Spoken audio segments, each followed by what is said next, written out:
Episode 5, Life Seeds. You know, you never know who you're going to meet. Last week, we went across the pond. This week, we're going for a little bit of an Eastern destination to the East Coast to see Niki Jabbour. And Niki, 4 best-selling books. She also has a website, does a radio show. This girl has been digging in the dirt since I think it was around 12 years old, was when she went to her backyard family garden. We're going to find out more about her. Amanda, we have Niki on the show, and Niki, welcome. Thank you. It's great to be here. Thank you to both of you. I'm excited to chat.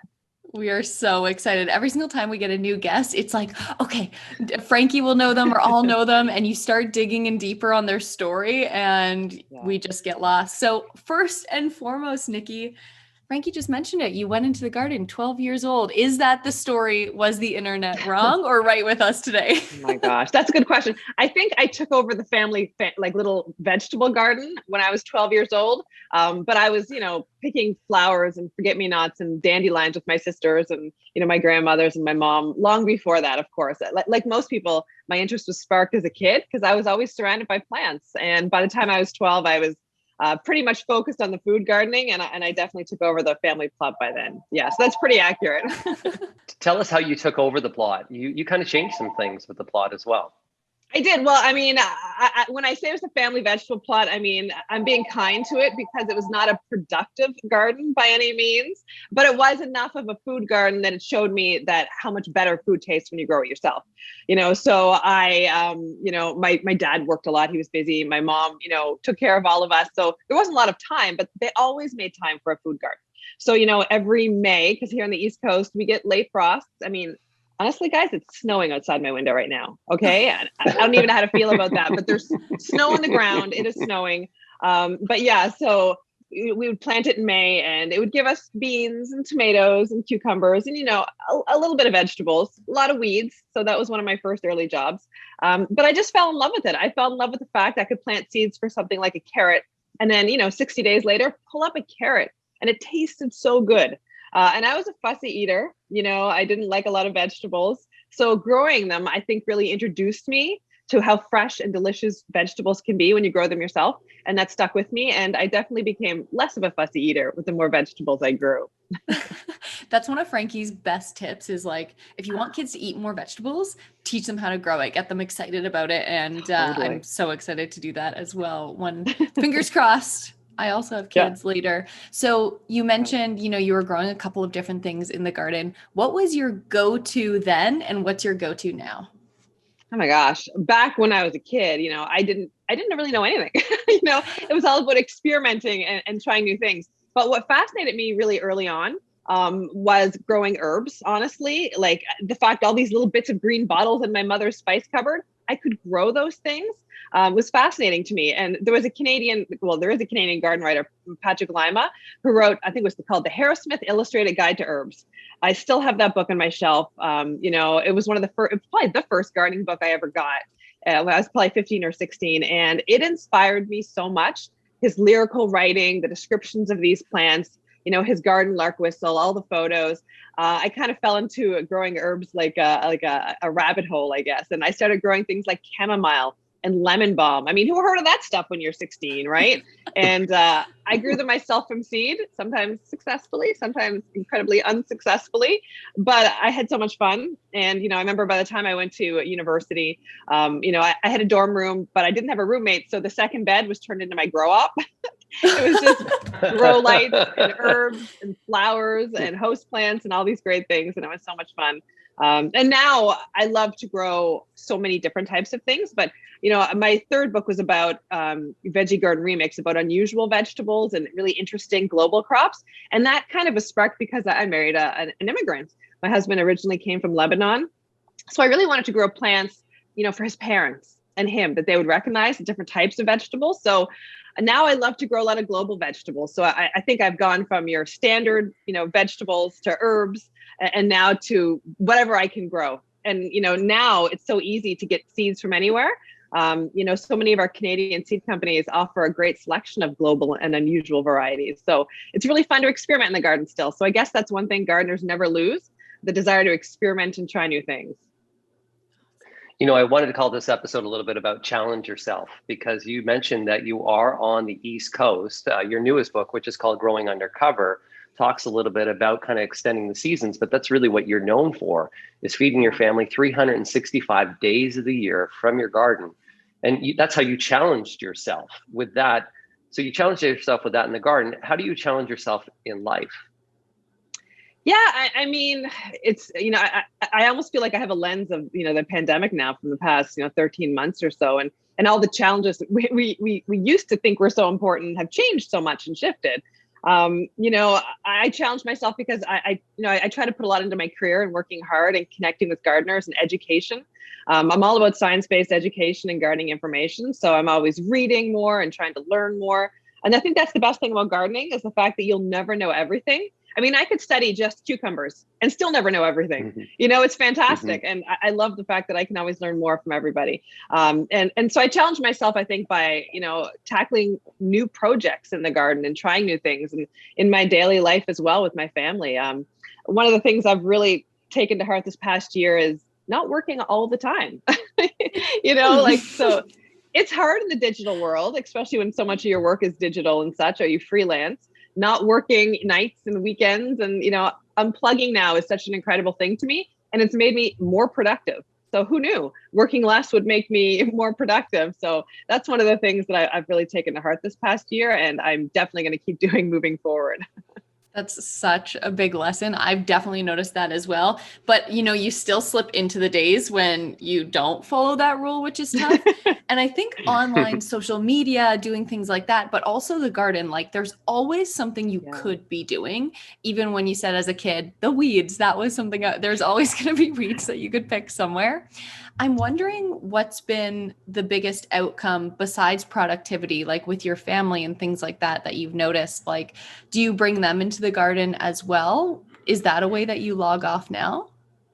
Yeah, they're not as big on the garden. They love it. They love eating from it, of course. Yeah. But, I have teens now, right? So when they were toddlers, they would follow me around there and do all that stuff. And even as young kids. But for the most part now, it's like, if I get a load of manure, my son will help me, he's 19. He'll help me move things up to the garden. They'll help me with the physical labor if I need a hand, but that's only really once or twice a year, that I would get stuff like that done.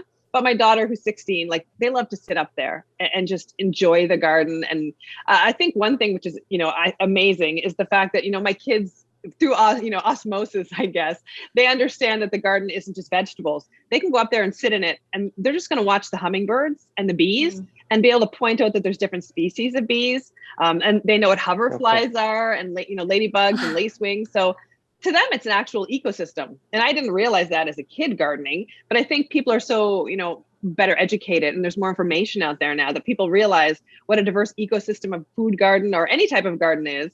And that it's not just, the plants, but there's lots of different creatures that live there. So I think that's something my kids really appreciate. And I mean, I have a polytunnel, which I put in a couple of years ago that I love. And, especially during lockdown, it became our happy place, because it might be 4 degrees Celsius outside or snowing like it is today, but it's, 12 degrees or 20 degrees in there. And so it became our vacation away from home. And they took all my straw bales and built furniture and beds and couches, and they'd sit up there, and the Wi-Fi goes up there. So they were fine all day in the greenhouse just hanging out. So they enjoy the garden in different ways than I do. That is so brilliant. Which they're enjoying the garden, which is key.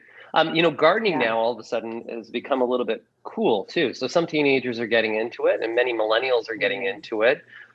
You've gone through a career of horticulture. You have a great website, which is called Savvy Gardening. Over 1 million people visit that per month. Why do you think it took a pandemic to make gardening cool again? Yeah. And I mean, you guys have definitely seen that the past year has been a boom for gardening. And a lot of people thought at the beginning it would just be vegetables. People wanted to grow something they could eat in case of food security. But as you know, it was across the board. I mean, dahlia bulbs sold out last year.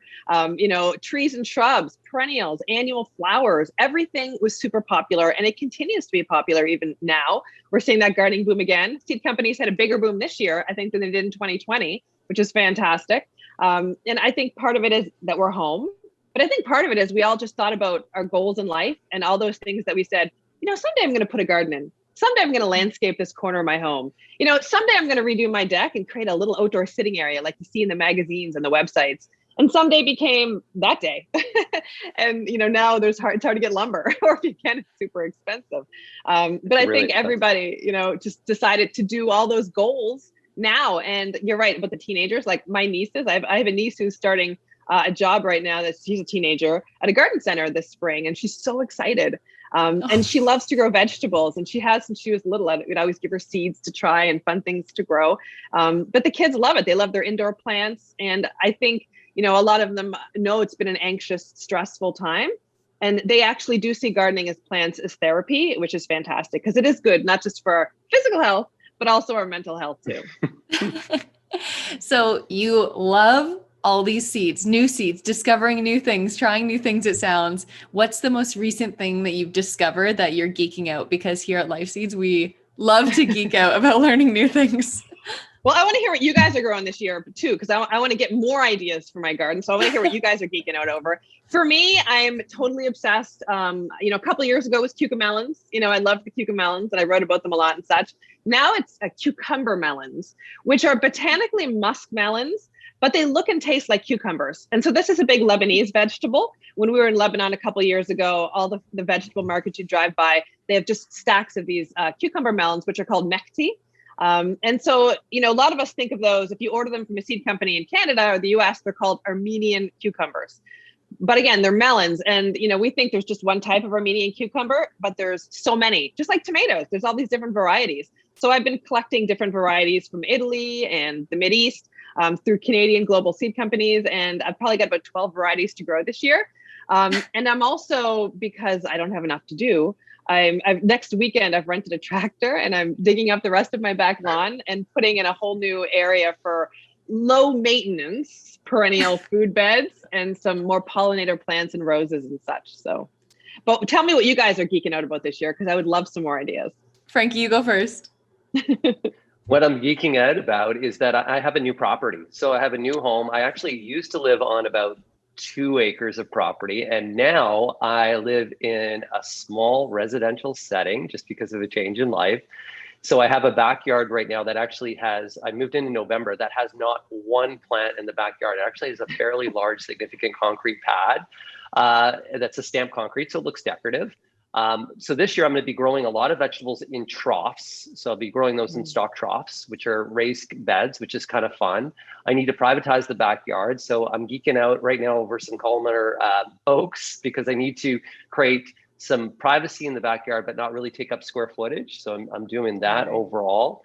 And then inside the home, I've been really having a lot more fun this year with tropical plants. So, and which, you know, is really savvy in terms of savvy gardening. A lot of people are into it. I haven't broke down yet to pay for really expensive plants, but I'm going back just to regular old things that I really love, like, you know, the aloe vera, which is, you know, great traditional things. You know, I really feel that sometimes it's always about what's new, but I always say, let's do what's old and what works as well, especially for new gardeners out there. You know, when it comes to geraniums, and maybe I geek out over geraniums sometimes, some of the new varieties, and they're like, well, that's grandma's plant. I'm like, well, the reason why it's grandma's plant is because it works. Right? The reason why grandma planted it, it works. So those are some of the things. But I have a big challenge, because this is a total new space and I need to make it my own. I want to grow some food, because I always do grow some food. And then at the same time, I need to soften this big concrete pad. You'll see it. You'll see me go through this little bit of a challenge. That's exciting though. I mean, how awesome is that? Yeah. Like a blank slate and a whole new project. That's awesome. Yeah, so much to think about. And a whole lot of money. Yeah, that's true. Money. You've already got some pretty good raised troughs though, Frank. You should tell Niki about your troughs, like what makes them special. Well, yeah. So my stock troughs, which, you know, I grew up in an agricultural community, and I would always see, you know, cattle and or horses going to drink out of these big stainless steel or aluminum troughs. And so when I was building my last home and I needed a portable garden because I had a rental, and I knew partway through the season I needed something that I could grow food in, that I could actually move, and I could move them with a pallet jack. So they were a little bit heavy on the heavy side. I started growing in troughs, and I love troughs. So I'm going to continue to grow in troughs because they're a raised bed. They have a plug on the bottom because to empty them out. I do put additional holes in for drainage. but I love them and they last forever. Like they really do. Yeah. You buy, And they're I buy them stylish. generally at, yeah, they are. And I buy them Yeah. at a farm supply store. Nice. That's a So great cool. tip too for someone who has a relatively small space but wants to grow food or flowers or dahlias, things like that as well. Yeah. Something that's beautiful and very useful as well. Yeah, so And it doesn't true. rot out like wood. Like right now, Yes. wood is really expensive. They'll never rot. Yeah, that's a really great tip. Yeah, they're hard to source here on the East Coast, I find, but we do have a few farm supply stores, so maybe I should give them a call, get a couple for my deck. With the Yeah. tractor, just wheel them on Yeah. in there. Whatever, I can do that. That's awesome. That's awesome. Here at our place, so Scotty and I, my partner and I, we own like a condo, and what we found is our plants have become they're completely our office space all surrounding. Our Monstera is growing to the side here. Our ZZ plant's growing to the side here, to the point where to get in our office, I honestly have to go sideways to get in. But it's just become this amazing kind of divider for our place. And I was surfing the IKEA website the other day and I saw that you can buy dividers. And I'm like, no, like get some plants in there. For me personally, some dreams with gardening, as we continuously look at real estate that is absolutely blown out of the water right now. The dreams of having an outdoor garden is there. I dream of having a wildflower cut garden where you can just have all these wildflowers, cut some, bring them inside. Niki, my parents are huge gardeners, absolutely huge. They bought their property, made a house, like built the house from scratch, and there was not even a blade of grass. And I would just love to send you a pic of their garden. It's amazing. So shout out to Bonnie and Rob. My dad, Frankie, every single Wednesday morning, he sends me a picture holding his coffee, watching our podcast. So I know they're watching right now. He's like my new Wednesday morning routine. Oh man, but that's been amazing. And I think what we're going to do, we have a great patio and I'd really love to make a wall, like a herb wall or something like that. It gets absolutely smoked by sun though. So just trying to figure that out. But it's all good. It's all good. Even if you have a small space, you can garden. Yeah, even if you don't have a balcony or you're only indoors, of course, there's so many things you can grow. And I'm like Frankie too, in that I stick to the standards, like snake plants, aloe vera, the things that are reliable and easy to grow. And don't mind if I forget to water them for a couple weeks. Those are my favorites. Yeah, 100%. Well, because you're so busy in life right now because you're busy outdoors, taking care of the garden, taking care of all the different education that you do. What's your normal day? Tell me about your normal day, Niki. Yeah. The fun thing about our job, which is, educating people and talking gardening, is that it changes every single day. I do write regular columns for magazines and newspapers. So, that's, quite often I'm writing. Books, of course, those are every 2 to 3 years I'm writing a new book. And, I might be starting number 5 soon. We'll see. I'm just, I'm wondering if I should dive back in there again. Right now spring is just here, and again, it's snowing, but I know spring is on the cusp, and I'm seeding every day too, taking time for that. I don't actually, even though I have 20 raised beds and, I have a very large vegetable garden, I don't spend a lot of day-to-day time working in it. Raised beds make it so easy in terms of, fewer weeds, no soil compaction. I plant intensively as well, so I don't have a lot of weed issues that way. So I've been taking time, maybe like an hour every week, the past 2 or 3 weeks, and just feeding the soil with composted manures. But honestly, gardening itself isn't that much work for me right now. I need to organize my seed box because I need to get on top of that. I often have an interview for a podcast or a TV spot or something, maybe 3 or 4 times a week. But, I generally just writing for the most part. And I do make videos too, of course. And social media takes up more time than it probably should. But my favorite things, of course, right now are the planting. And I wanted to show you guys some basil. Is that too many basil plants, you think? I just saw you just did a video, didn't you, on dividing the basil? Well, look how crowded they are. I went a little crazy. Yeah. So I'm repotting them all now into bigger seedlings because I'm like, it's only April. It's another 6 weeks before these guys can go outside. So I better repot them to bigger pots. So that's my weekend plans right there. And let me tell you, it smells amazing. Is there a better smell than basil? No. I love it. I actually have a couple of basil plants just over here. I'm going to talk about pinching basil because mine are all of a sudden they went from here and then they shot up and they're really tall, but they're not bushy. So that's a good tip. So that's my next one is, a lot of people are so afraid of touching plants. Like, even dividing a plant, some of the videos I watch of new gardeners out there where they're so dainty, I'm like, man, if you ever saw what I do to plants, He is not precious. Yeah. No. I did a video last year, like a 30-second Instagram video where you buy sometimes marigolds or something, and they're just all you see is the roots. You don't see the soil. And a lot of people were like, "What do I do with these?" I'm like, "You yank them apart." It's fine. I'll pull the flower. Yeah, you yank them apart, pull the flowers off, pop them in. They're like, "What are you doing? You're pulling flowers off. You're ripping roots." I'm like, "You just wait and see." Exactly, right? And those are good lessons because, like you said, we have a lot of new gardeners, and that's a great tip for them. You don't want to necessarily plant it, so I've seen people plant the whole 6-pack in the ground, just like plop it in, and they're not going to get the results they want. Oh, yikes. Yikes. So speaking to some of those new gardeners now, oftentimes just posting things on Frankie's page, I always see people asking questions. What are some of the most frequently asked questions that you would say you'd love to just answer right now for those newbies? Well, a lot of them are very seasonal. And I know, Frankie, you get this as well all the time. Can I plant my peas yet? And then I'm like pointing at the window with the snow. I'm like, no. I know a lot of people say plant them on St. Patrick's Day, but that's not East Coast or northern parts of Canada. You know what I mean? That's often like the US. So, when you're getting gardening advice from someone online, of course, or on social media, please look and see where they live before you realize that you have to do it yourself. So I'm getting questions now about, can I plant my peas? Can I plant my potatoes? What seeds should I start now? So I'm answering a lot of questions like that, which is great. And then people ask too about the covers. What can I grow in a cold frame? A lot of people have gotten greenhouses the past year too. It all ties into that. The fact that people are home and they're putting in some of their dream, garden dreams, like a greenhouse or a polytunnel or a geodesic dome. So I'm getting a lot of questions about growing in that and what can you plant outside now in a cold frame? So I think that's what people are anxious this time of the year. It's all, what can I plant? And at this point, I'm kind of like, put the brakes on a little bit, buy your seeds, buy your seed potatoes if you can, start some seeds indoors, but don't start trying to rush things into the garden yet, because I don't want people to be disappointed if, you get a hard frost and it is only mid-April, right? Yeah. But you get a little bit of sun and I'm totally guilty of this. You're just ready to plant the whole garden, So wait for the appropriate times, do your research and then plant so you can have the results that you really want. I want to talk to you a little bit about your book, your new book here, which is, in the back of the book here, it says Grow Your Best Garden. And it's about growing undercover, but it's also not just about growing undercover during the winter, because people would honestly think that you're trying to extend the season.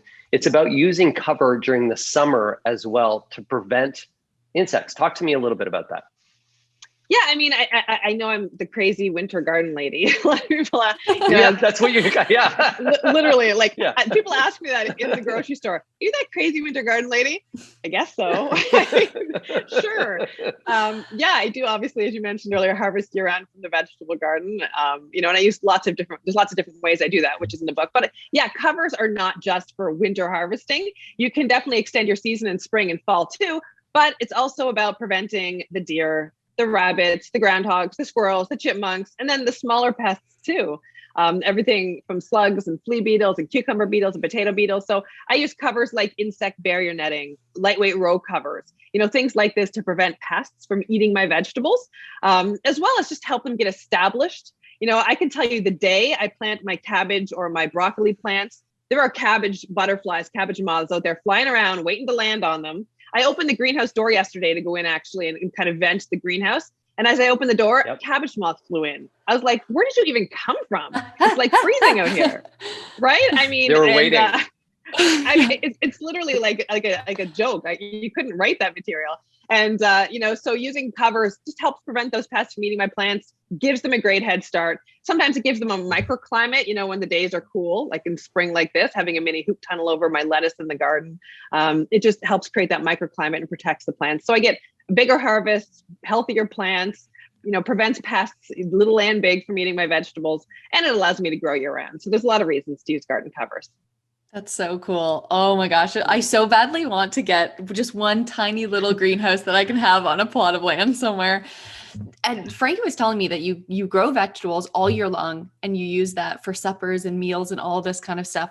When did you decide that was what you wanted to do? That was totally accidental. Yeah. As all great gardening discoveries are. It was probably like close to 20 years ago. And, I was growing as long as I could in an unprotected garden. And then I went up to plant garlic in late October and I realized my arugula patch that I had written off couple weeks before was still going strong. And I was like, wow, okay, well, we've had a bunch of frost. Let me cover it with this row cover.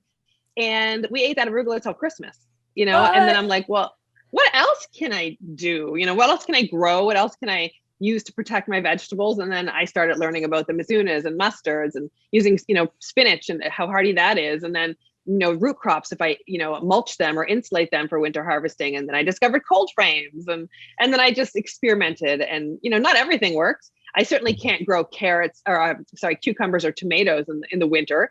But all those cool and cold season vegetables from like beets and leeks and scallions and lettuces and such. I just, you know, I played with that. And that was my first book, The Year-End Vegetable Gardener. And then I kind of build on top of that too in some of the chapters of Growing Undercover.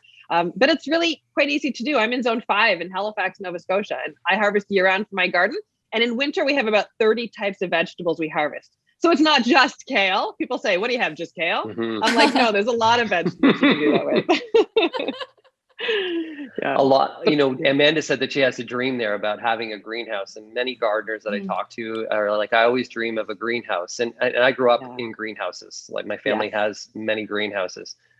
Greenhouses can be an expense. And as well, a lot of the times greenhouses in the winter, in the spring, in the fall are fantastic.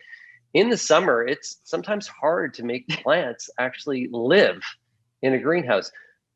Tell some people out there your experience with having your own greenhouse and some of the things you would warn people about. Yeah, I mean, I got my first greenhouse when I was about 16, I guess. And it was literally one of those plastic tent things with a clear cover my parents had bought me. I think it was probably 6 by 8 feet.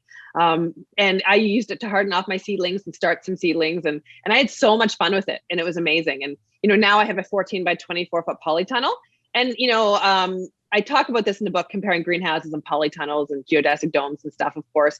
I went with a polytunnel because it was designed by a local company here and the gentleman that did it is like the greenhouse guru for me in terms of structures and such.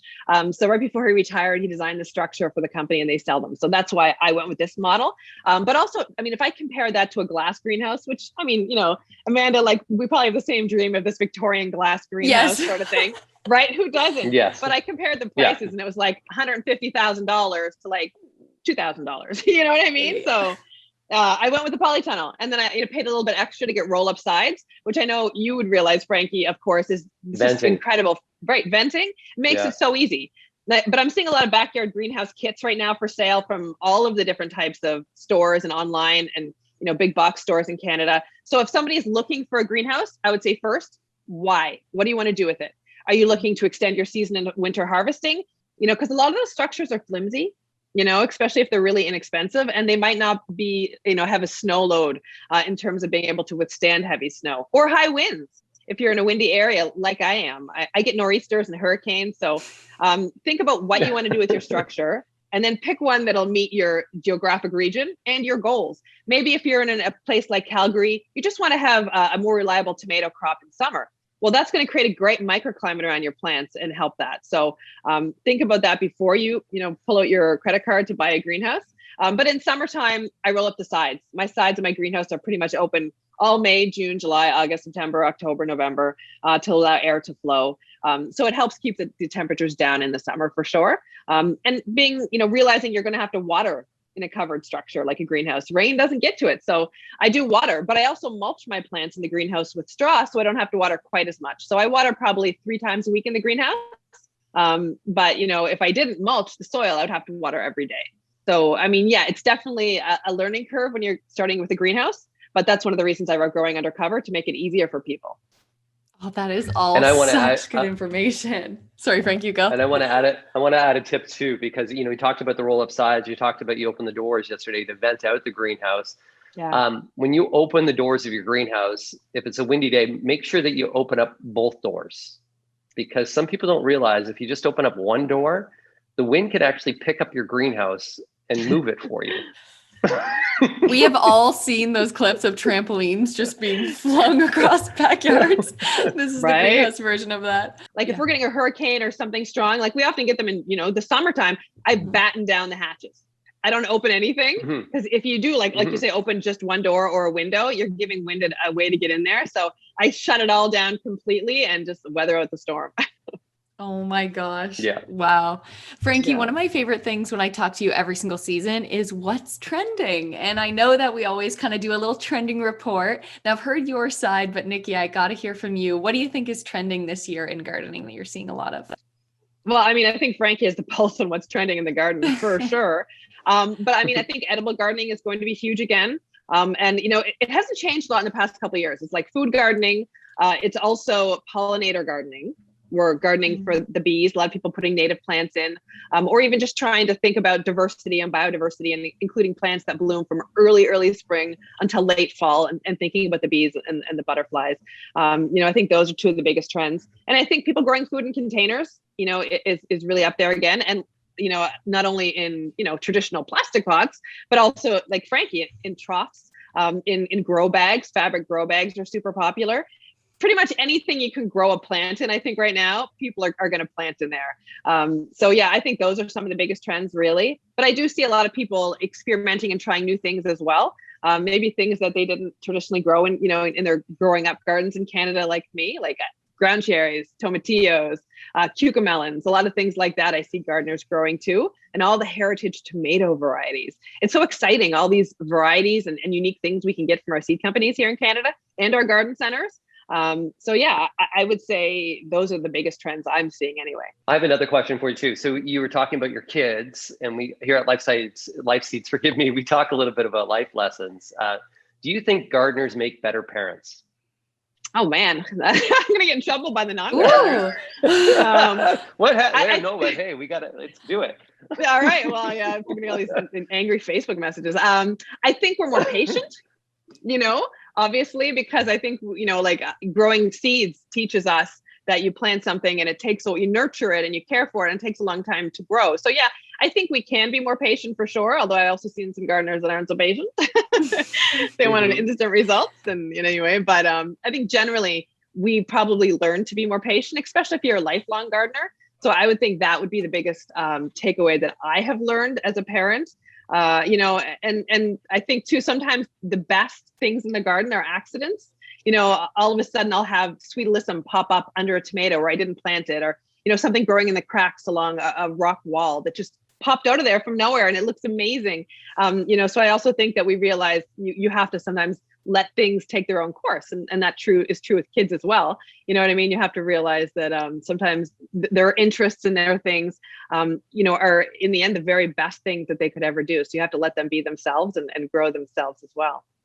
To kind of roll off of Frankie's question and turn it on you and even less kids, what's one of the biggest lessons you've learned from the garden that you now see has benefited you in life?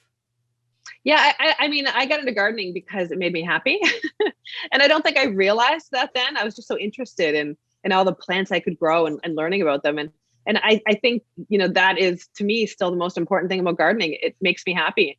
You know, and there were times, you know, when it was so much work, because, you know, it's my work as well as my happy place being in the garden.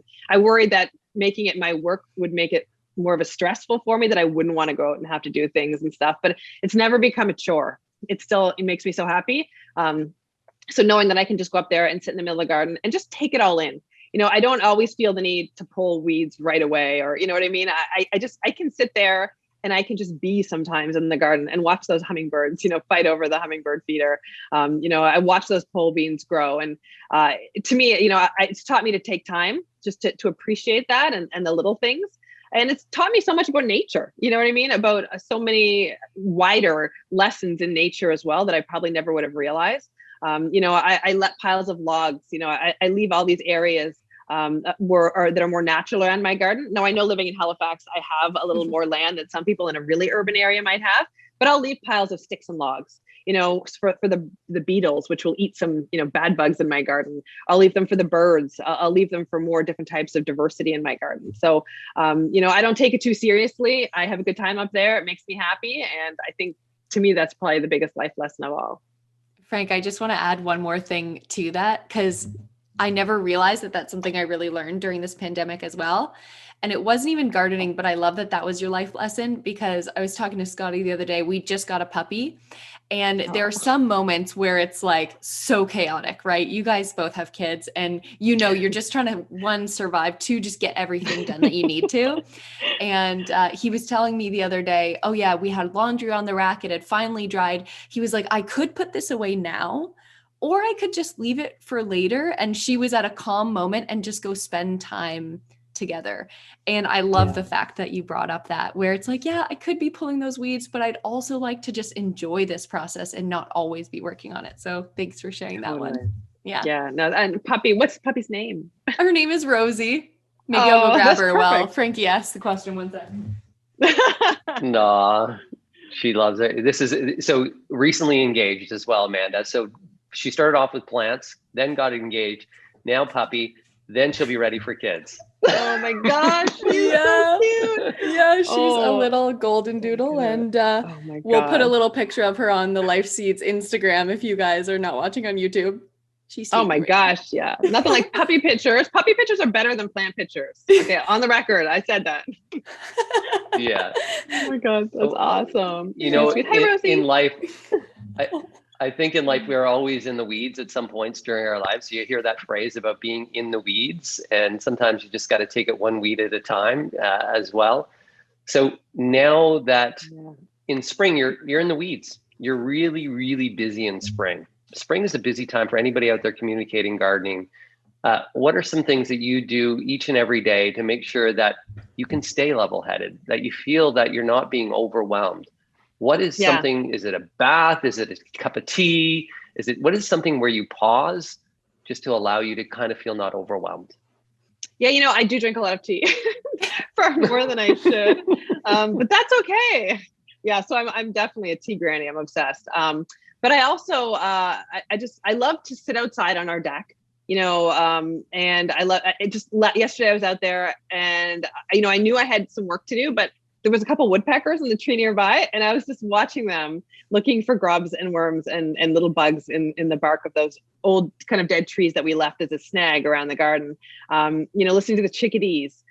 You know, so those are some of my favorite things, just to kind of unplug. But I've always been a voracious reader. I always had one or two books on the go constantly. And, you know, for the past couple of years, I've not been doing that as much because I've been so work focused. So the past year, I've just totally come back to reading again.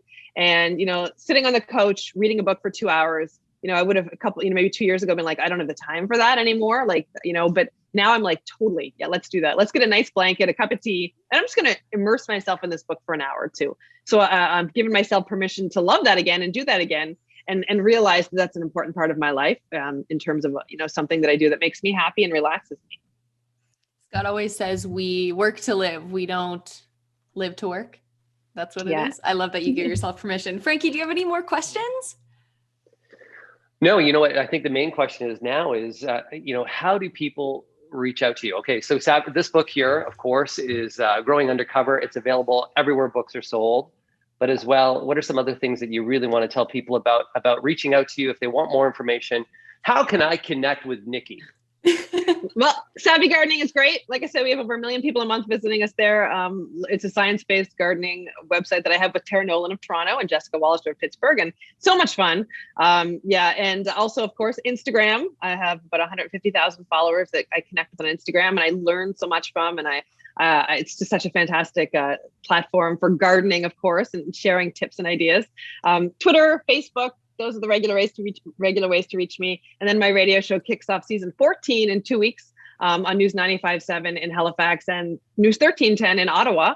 And then we're also online at news957.com. People can tune in from anywhere. We've got actually a lot of listeners in like Chicago, Boston, Louisville, Toronto. So it's great. And during one show, like I'll get hundreds of tweets from people everywhere telling us where they're listening from and what they're doing in their garden. So to me, it's been such an amazing way to talk to people and find out what's on their minds so that I can kind of direct my show to cover what they're interested in.